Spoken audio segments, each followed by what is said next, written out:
ऋषभ देव जी महाराज कहते हैं ऐसा संसार का कोई मानव नहीं जन्मा जिससे पाप नहीं हुआ।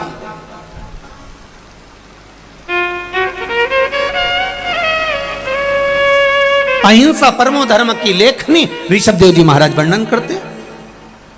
किसी ने पूछा ऋषभ देव जी महाराज जी से, हर व्यक्ति पापी है? हाँ। चाहे कोई हो? हाँ। तो ऋषभ देव जी से पूछा गया, क्या संसार में जन्म लेने वाला मानव, चाहे संत साधु सन्यासी तपस्वी साधक उपासक चाहे जो हो, अगर मृत्यु लोक में जन्म लिया है तो उससे पाप हुआ है? क्या क्या पाप हुआ, कितने स्थान पर उसने पाप किया? तो कहा, पहला, झाड़ू लगाते समय जीव मर जाता है, उसका पाप माथे चढ़ जाता है। दूसरा, अग्नि जलाते समय छोटे छोटे पतंगे जल जाते हैं, उसका पाप माथे चढ़ जाता है। तीसरा, स्नान करते समय, वस्त्र धोते समय, बर्तन धोते समय पानी में छोटे छोटे जीव मर जाते हैं, उसका पाप माथे चढ़ जाता है।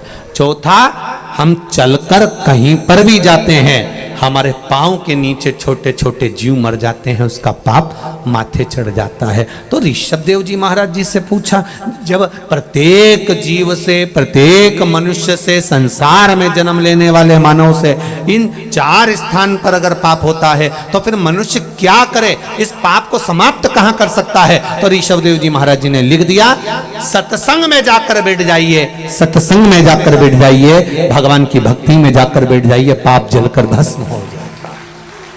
पाप की समाप्ति भगवत स्मरण है, पाप की समाप्ति सत्संग है, पाप की समाप्ति भगवान का स्मरण, भगवान का मंत्र जाप, नाम जाप, कीर्तन, मंत्र स्मरण।